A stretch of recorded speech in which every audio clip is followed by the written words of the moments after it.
Vous êtes-vous déjà senti émotionnellement épuisé à cause des attitudes des autres? Comme si chaque critique, chaque rejet ou chaque commentaire négatif avait le pouvoir de bouleverser votre journée. Imaginez maintenant vivre avec une totale liberté émotionnelle où les actions et les paroles des autres n'ont plus de contrôle sur vous. Dans cette vidéo, nous allons explorer des stratégies pratiques basées sur le stoïcisme pour que vous développiez une résilience émotionnelle inébranlable. Vous allez découvrir comment protéger votre paix intérieure, trouver la force en vous-même et cesser d'être l'otage des émotions négatives causées par les autres. Restez avec moi jusqu'à la fin, car la transformation que vous méritez commence maintenant. Êtes-vous prêt à prendre le contrôle? Avez-vous l'impression que vos émotions sont toujours à la merci des attitudes des autres? Est-ce une critique qui blesse, l'indifférence de quelqu'un de proche, ou même un comportement inattendu qui vous perturbe pendant des jours? Ce genre de situation vous semble familier pour beaucoup de personnes. Vivre ainsi est presque inévitable. Ce que les autres font ou disent peut facilement transformer notre humeur, affecter des décisions importantes et même nuire à nos relations et à notre santé. Ces émotions négatives, bien qu'elles semblent incontrôlables, ont un impact profond. Elles drainent notre énergie, diminuent notre productivité au travail et créent des tensions à la maison. Combien de fois vous êtes-vous surpris à revivre mentalement une conversation désagréable ou à imaginer des scénarios qui ne se sont même pas produits? Cette spirale d'émotions est épuisante et peut nous laisser piéger dans un cycle de réactivité constante, toujours en train de répondre au monde extérieur, sans trouver la paix intérieure. Mais si je vous disais qu'il y a une issue?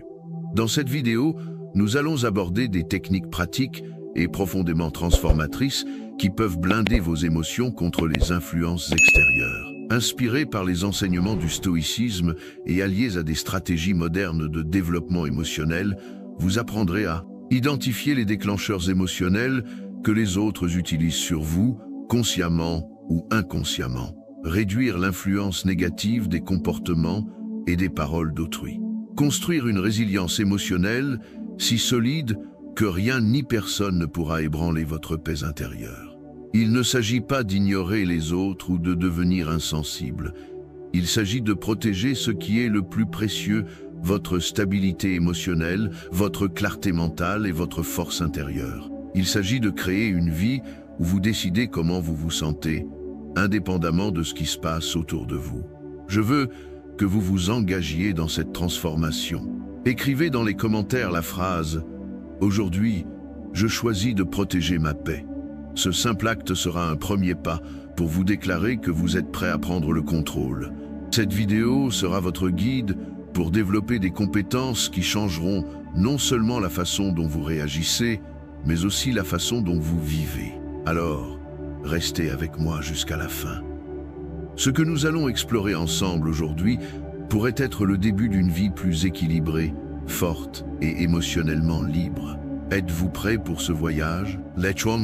Comprendre l'origine de vos réactions émotionnelles? Vous êtes-vous déjà demandé pourquoi certaines situations déclenchent des émotions si intenses et hors de contrôle? Il semble que parfois, les attitudes des autres aient le pouvoir de déterminer comment vous vous sentez. Ce phénomène n'est pas un simple hasard. Il est profondément lié à la façon dont le cerveau traite les stimuli qui vous entourent et surtout à la façon dont vous avez été conditionné à réagir tout au long de votre vie.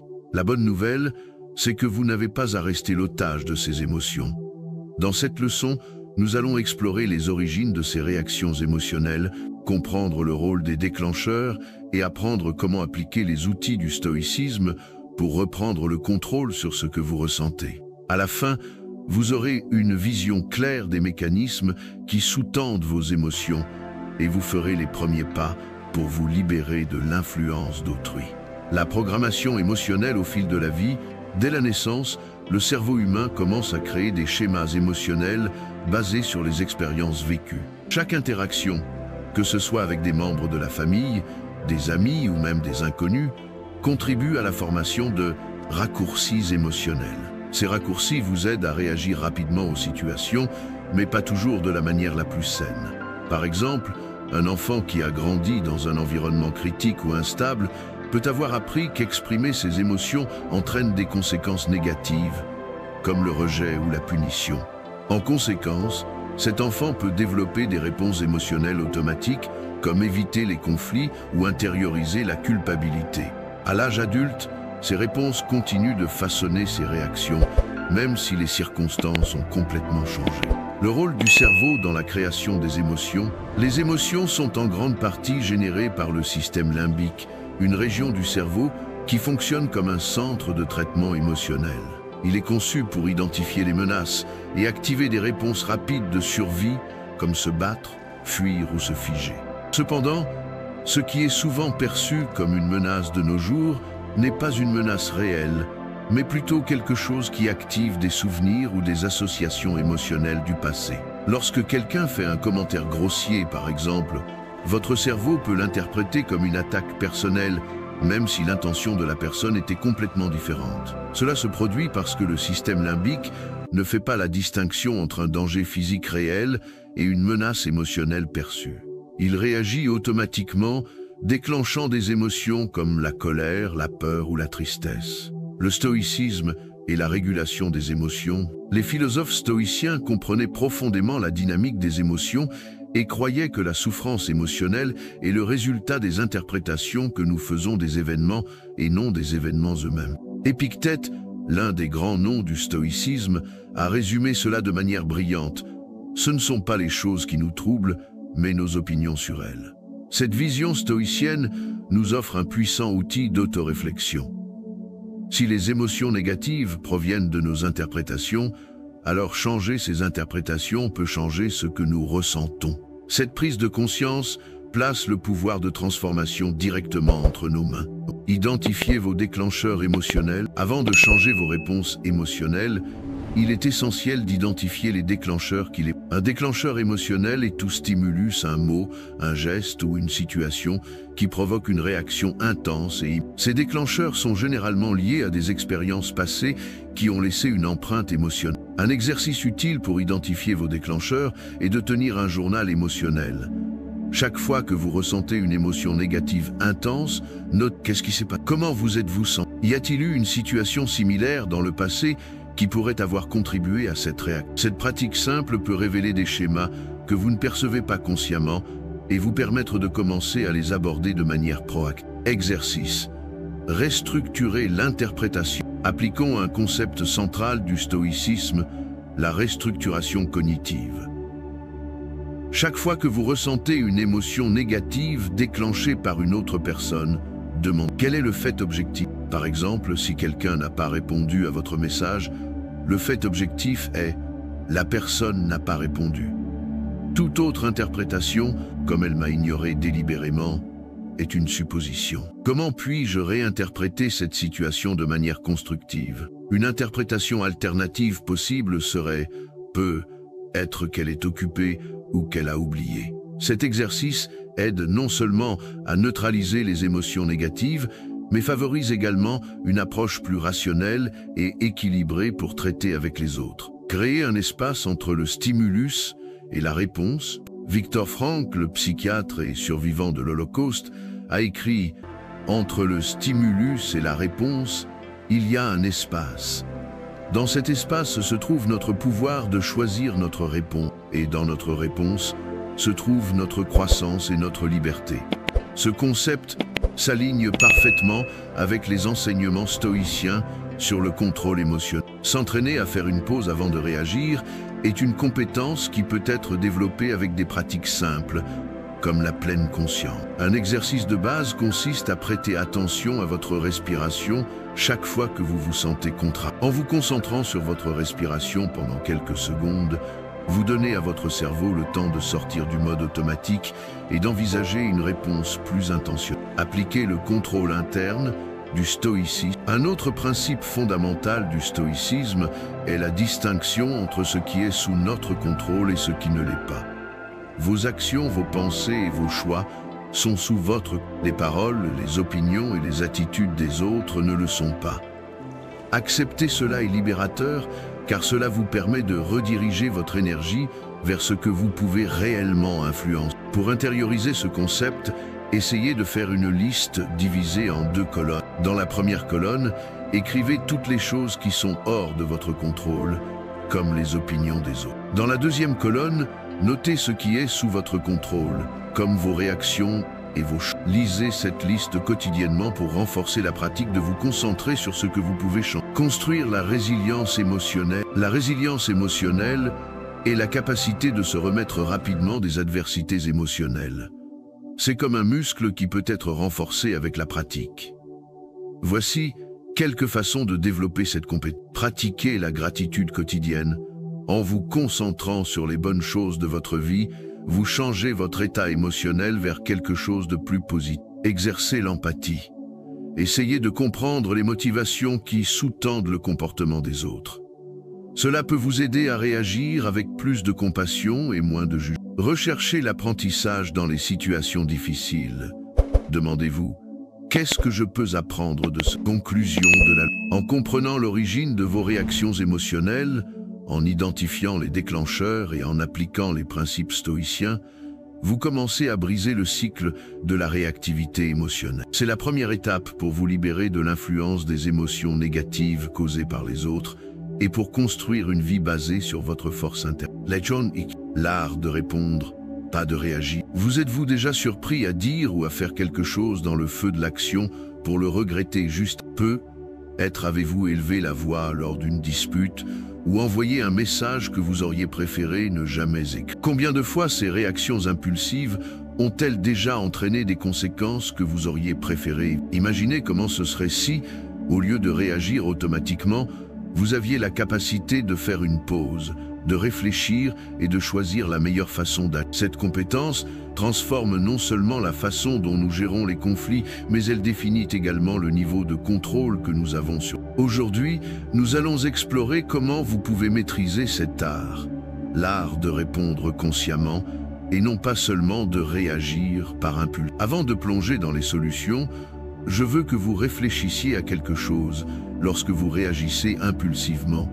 Qui est aux commandes?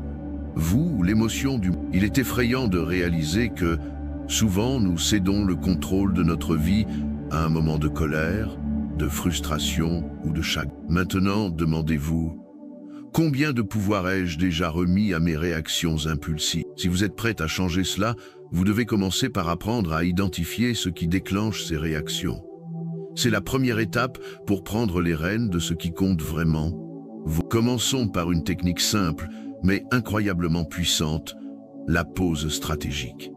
Elle consiste en un acte intentionnel de s'arrêter avant de réagir. Cela peut sembler évident, mais c'est l'un des outils les plus efficaces pour reprendre le contrôle. La prochaine fois que vous sentirez cette vague de colère ou de frustration arriver, pratiquez ceci, comptez jusqu'à 10.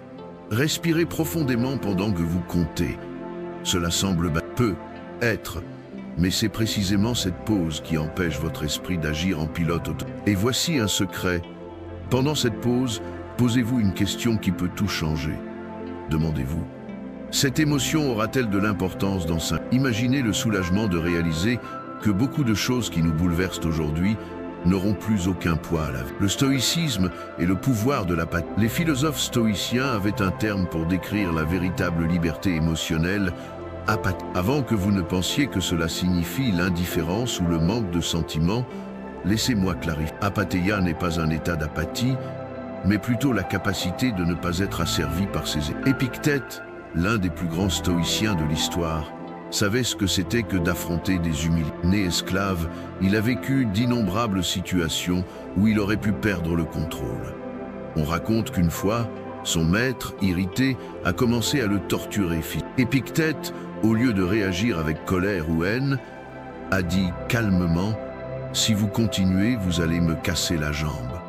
Et quand sa jambe a été réellement cassée, il a simplement « Je vous avais prévenu ». Il ne s'agit pas d'accepter la souffrance passivement, mais de conserver le calme nécessaire pour faire face à l'adversité sans perdre son sang. Épictète savait qu'en réagissant avec haine, il ne ferait que renforcer le contrôle de son bourreau sur lui.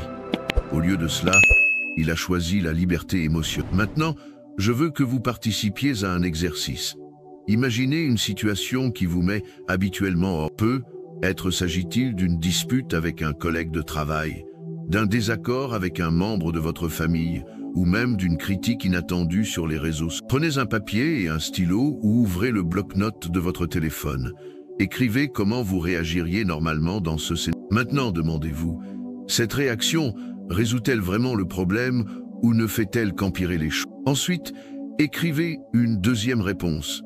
Mais cette fois-ci, imaginez-vous en train de pratiquer la pause stratégique et en vous posant la question. Cette émotion aura-t-elle de l'importance dans 5 jours? Réfléchissez à la différence entre les deux réponses. L'une d'elles est probablement chargée d'impulsivité et d'émotion, tandis que l'autre est beaucoup plus contrôlée et constructive. Liberté des réactions d'autres. Maîtriser cet art ne signifie pas que vous ne ressentirez jamais d'émotions négatives. Après tout, nous sommes humains. Le vrai avantage est de savoir que vous n'avez pas à agir en fonction de celle-ci. Imaginez le pouvoir de choisir comment vous voulez répondre, même dans des situations difficiles. Pensez-y. Et si, au moment où quelqu'un essaye de vous provoquer, vous réussissiez à garder votre calme, non seulement vous vous sentirez plus fort, mais vous gagnerez aussi le respect. C'est parce que les gens perçoivent rapidement qui a le contrôle émotionnel et qui ne l'a pas. Et voici la promesse qui vous incitera à regarder jusqu'à la fin. Dans la dernière leçon de cette vidéo, vous découvrirez la technique finale, celle qui sera le fondement de tous les changements que vous... Absolument. Voici le texte traduit en français, avec quelques ajustements pour une fluidité et un ton adapté à une vidéo YouTube. Alors que nous avançons vers le prochain sujet, je veux que vous gardiez cette question à l'esprit. Comment puis-je être le capitaine de mon propre navire émotionnel, même lorsque les tempêtes arrivent? Répondre au lieu de réagir est le premier pas. Mais il y a bien plus à venir. Êtes-vous prêt à passer au niveau supérieur du contrôle émotionnel? Continuez. Renforcez votre seuil émotionnel. Avez-vous déjà eu l'impression que les critiques ou les attitudes des autres pouvaient gâcher votre... Était-ce un commentaire subtil d'un collègue, une réponse froide d'un ami, ou même un conducteur impatient dans les embouteillages? Dans des situations comme celle-ci, il est facile de se sentir exposé, sans défense face à l'impact émotionnel que les autres peuvent... Mais si je vous disais qu'il existe un moyen de construire un bouclier émotionnel si solide que rien de tout cela ne pourrait plus vous ébranler. Dans cette leçon, nous allons explorer comment vous pouvez renforcer votre seuil émotionnel en créant une barrière interne qui réduit l'impact des attitudes des... Je vais partager des pratiques, des techniques et des réflexions qui ont changé ma vie ici en France et qui peuvent également transformer la... En vivant à Paris, il est impossible de ne pas remarquer à quel point la vie moderne semble constamment tester nos limites émotionnelles. Le stress dans les files d'attente interminables du métro, les discussions animées dans les rues, ou même les critiques voilées. Récemment, j'ai vu un exemple clair de cela lorsqu'une polémique a fait la une des journaux. Une enseignante a été sévèrement critiquée par un groupe de parents pour avoir enseigné des questions sociales de manière innovante. Alors que certains la félicitaient, d'autres attaquaient son intégrité personnelle. Cette histoire m'a rappelé quelque chose d'important. Les critiques et les jugements existeront toujours. Ce qui compte vraiment, c'est la façon dont nous choisissons d'y répondre. Cette enseignante aurait pu intérioriser la haine qu'elle a reçue, mais au lieu de cela, elle a utilisé la situation pour renforcer ses valeurs et c'est exactement ce que je veux vous enseigner. Comment créer une base interne si solide que les mots et les actions des autres ne puissent pas la pénétrer. L'une des pratiques les plus transformatrices pour blinder vos émotions est la méditation. Et avant que vous ne pensiez que c'est quelque chose de mystique ou de compliqué, laissez-moi simplifier. Méditer, ce n'est pas vider son esprit, mais plutôt cultiver la présence. Consacrez seulement 5 minutes par jour pour vous asseoir en silence et vous concentrer sur votre respiration. Sentez l'air entrer et sortir. Si des pensées intrusives surgissent, et elles vont surgir, observez-les simplement et ramenez votre attention sur la respiration. Voici ce qui se passe avec le temps. Vous commencez à réaliser que les pensées et les émotions sont comme des nuages dans le ciel. Cette distanciation vous donne la force de faire face aux défis émotionnels sans vous laisser emporter. Une autre méthode puissante que les stoïciens pratiquaient était la préméditatio malorum, ou visualisation négative. L'idée est simple, mais profonde. Anticipez mentalement les défis émotionnels possibles avant qu'ils ne se produisent. Par exemple, Imaginez que vous allez à une réunion au travail où vous pourriez recevoir des critiques. Avant d'entrer, visualisez la situation dans votre... Imaginez quelqu'un faisant une critique injuste et, au lieu de réagir de manière défensive, voyez-vous répondre avec calme et rationalité. Cette pratique n'est pas faite pour attirer la négativité, mais pour s'y préparer. Lorsque vous vous exposez à ces situations dans votre esprit, la réalité devient beaucoup moins impactante. Je me souviens d'une situation où j'ai été critiqué à plusieurs reprises par un collègue autre. Il faisait toujours des commentaires inutiles sur ma façon de mener les réunions, essayant de saper ma confiance.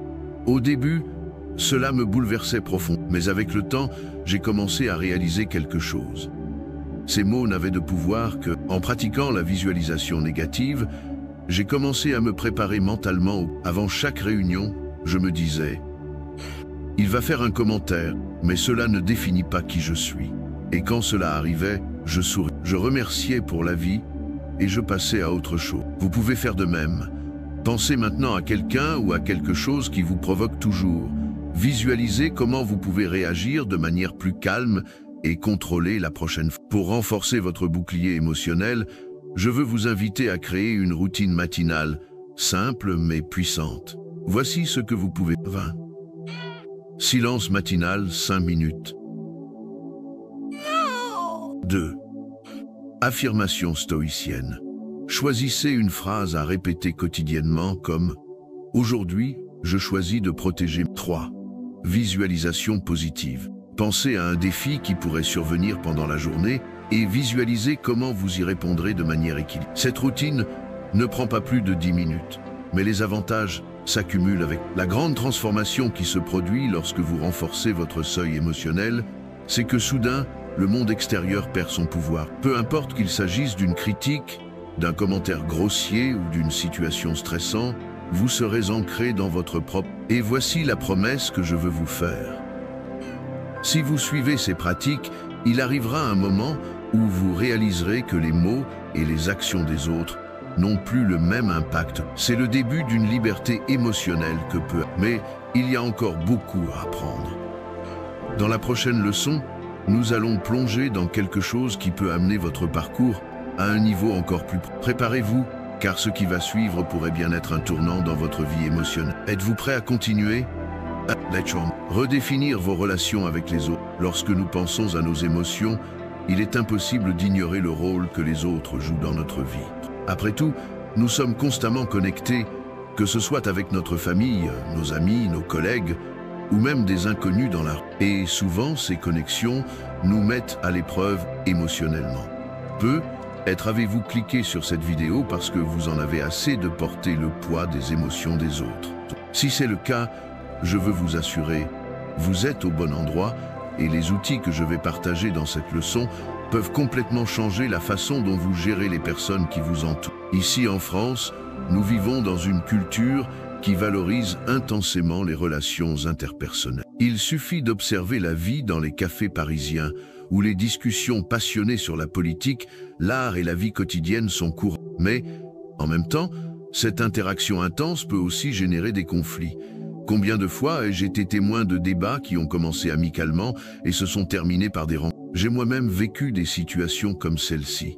Une fois, lors d'un déjeuner en famille, une conversation sur les choix de vie s'est transformée en un torrent de critiques. À ce moment-là, j'ai senti ma paix disparaître, comme si j'étais envahi. Mais c'est dans cette expérience que j'ai commencé à comprendre quelque chose de profond.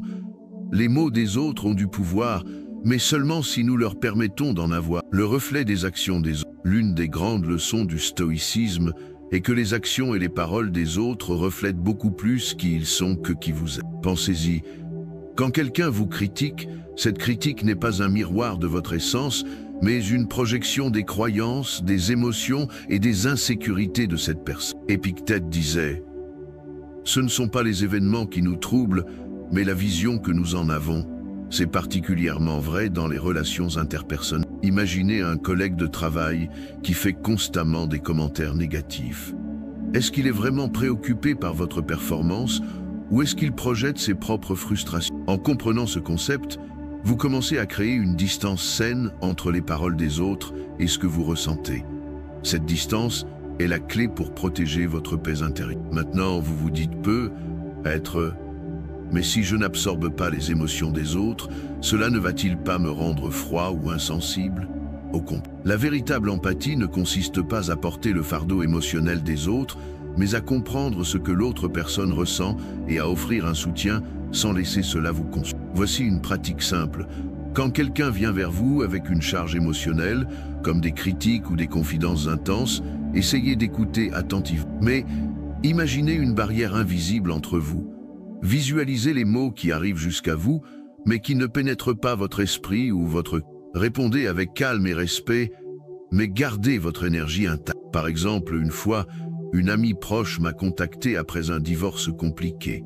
Elle était blessée et ses mots étaient chargés de colère et de frustration. Ma première réaction a été de vouloir tout résoudre pour elle, mais j'ai réalisé que ce n'était pas possible. Au lieu de cela, j'ai pratiqué l'empathie sans absorber ses émotions.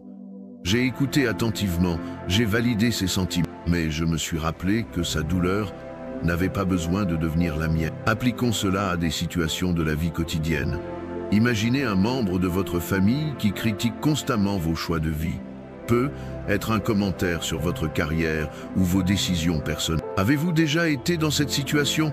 Moi, je me souviens d'un dîner avec mes parents où mon choix de suivre une voie professionnelle non conventionnelle a été remise en question. Pendant la conversation, j'ai senti la pression de justifier mes choix, mais j'ai réalisé que cela ne ferait qu'augmenter la tension. Alors, au lieu de réagir, j'ai respiré profondément et j'ai dit « Je comprends votre inquiétude, mais j'ai confiance en mes décisions. » Cette simple phrase a désamorcé le conflit et m'a permis de maintenir ma... Dans l'environnement de travail, la dynamique peut être similaire. Imaginez un collègue qui essaye constamment de saper vos idées lors des réunions. Avant de vous laisser emporter par la frustration, demandez-vous, cette personne essaie-t-elle vraiment de m'aider ou projette-t-elle ses propres insécurités? Cette réflexion vous donne la clarté nécessaire pour agir avec calme et assurance. Maintenant, je veux vous inviter à réfléchir sur vos propres relations. Prenez un cahier ou un bloc-notes et répondez à ces questions. 1. Quelles sont les 3 situations les plus récentes où vous avez senti que vous aviez absorbé l'émotion d'une autre personne? 2. Comment avez-vous réagi dans ces situations? 3. Qu'auriez-vous pu faire de différent pour maintenir votre paix intérieure? Par exemple, si quelqu'un vous a critiqué, vous auriez pu remercier pour la vie et passer à autre chose sans intérioriser les paroles. Cet exercice ne consiste pas à vous culpabiliser, mais à identifier des schémas et à commencer à les changer. Lorsque vous apprenez à équilibrer empathie et limites saines, quelque chose d'incroyable se produit. Vos relations deviennent plus légères et significatives. Vous cessez de vous sentir surchargé par les émotions des autres et vous commencez à vous connecter avec eux de manière plus authentique et libre. Et voici la vérité que je veux partager. Ce n'est pas un processus qui se fait du jour au lendemain, mais c'est un voyage qui en vaut la peine. Car au final, vous découvrirez qu'il est possible d'aimer, d'aider et d'entretenir des relations avec les autres sans perdre votre... Je veux vous inviter à réfléchir à ce qui vous a amené à cette vidéo. Était-ce la recherche d'un plus grand équilibre émotionnel, d'une plus grande paix dans vos relations? Quelle que soit la raison, sachez que chaque pas que vous faites ici est une victoire. Partagez vos expériences dans les commentaires. Ici, sur notre chaîne, vos opinions sont écoutées et valorisées. Et si vous connaissez quelqu'un qui rencontre des défis émotionnels, partagez cette vidéo avec eux. Construisons ensemble une communauté où chacun peut apprendre à protéger sa... Dans la prochaine leçon, nous allons explorer comment vous pouvez appliquer tout cela dans des situations à fort impact émotionnel. Ce que vous avez appris jusqu'à présent n'est que le début d'une transformation profonde. Alors, restez avec moi, car il y a encore beaucoup à venir. Transformer les émotions négatives en carburant pour la croissance.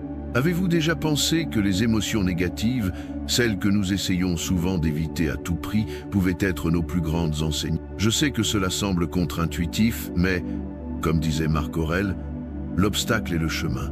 Les difficultés que nous rencontrons, les sentiments qui nous dérangent, ont le pouvoir de nous transformer si nous avons le courage de les affronter de face. En France, nous avons un dicton « À quelque chose malheur est bon ». Même dans l'adversité, il y a quelque chose de bon. Cette philosophie résonne avec le stoïcisme. Nous vivons dans un pays où les grèves sont constantes, où les débats passionnés font partie du quotidien, où même le fait d'attendre les transports en commun peut devenir un exercice de patience. Et malgré cela, nous sommes résilients. Mais comment utiliser ces adversités, grandes ou petites, pour notre propre croissance?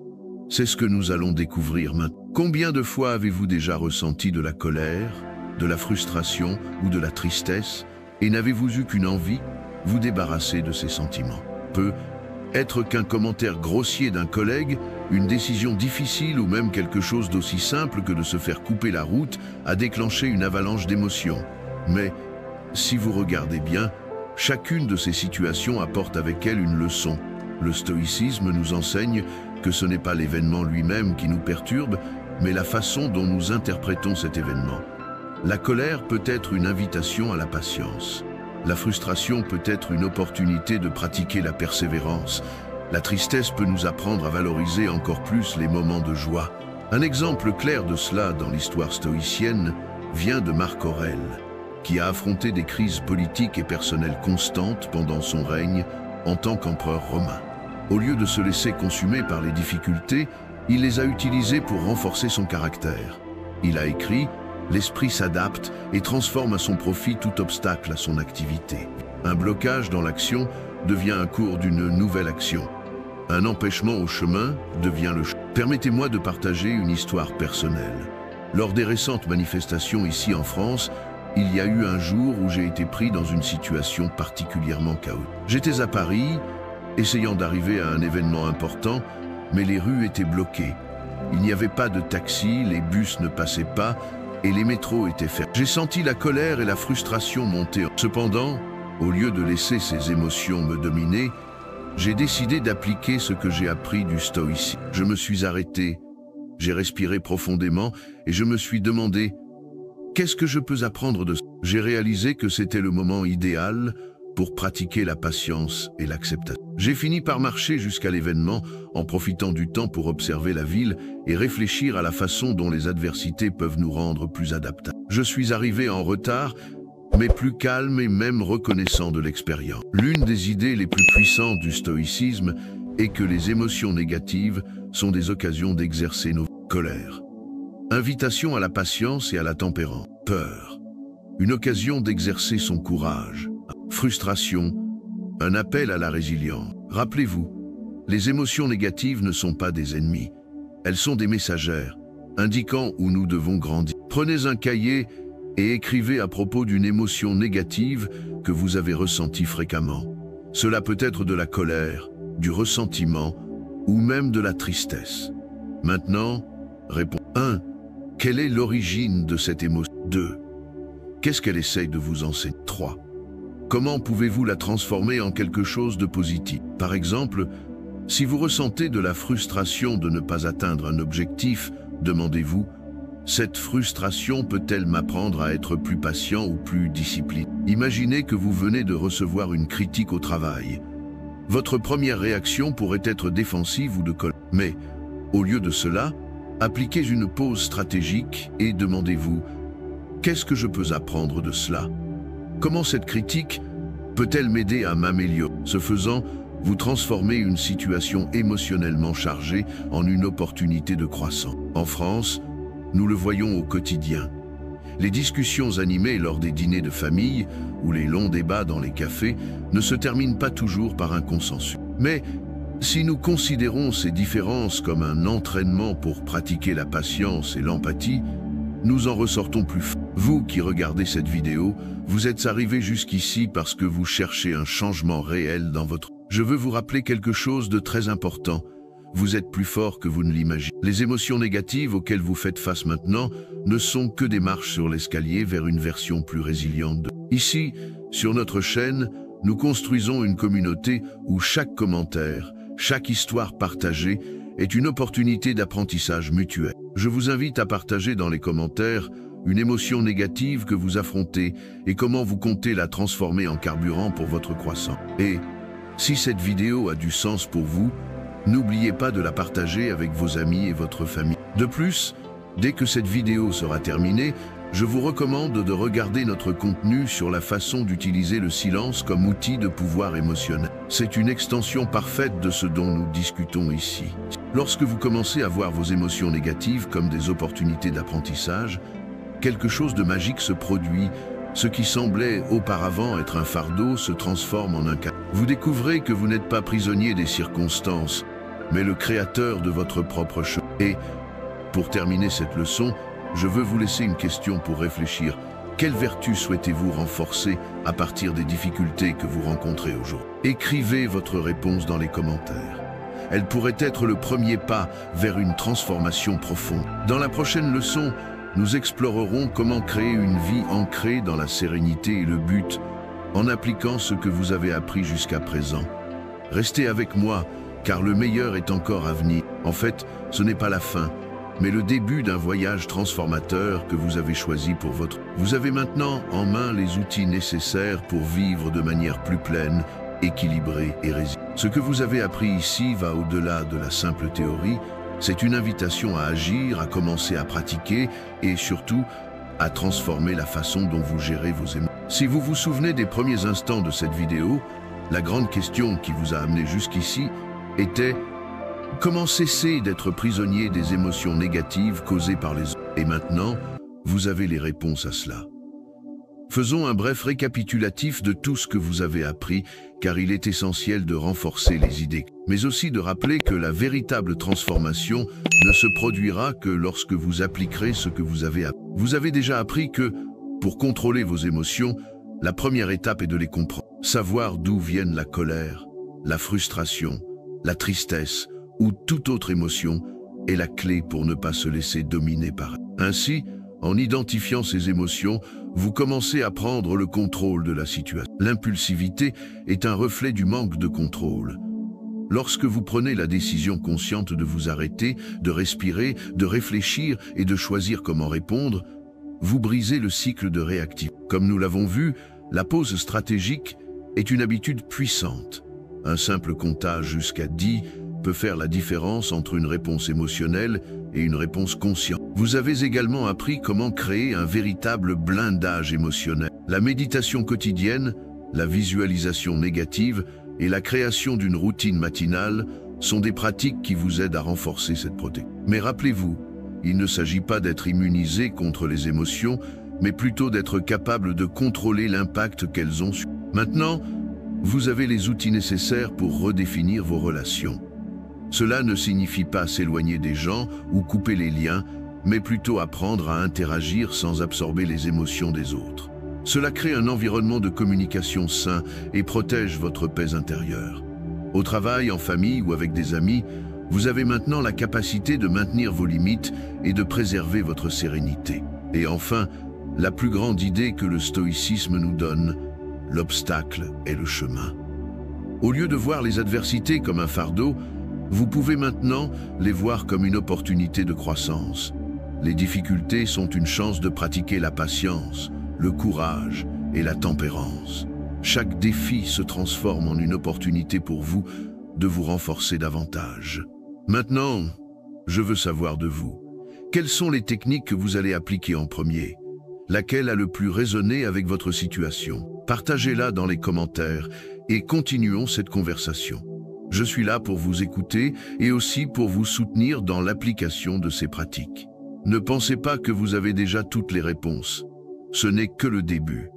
Chaque petit pas, chaque petit changement vous rapprochera de la vie que vous voulez vivre. Si vous avez senti que cette vidéo a fait une différence dans votre vie, partagez-la avec vos amis et votre famille.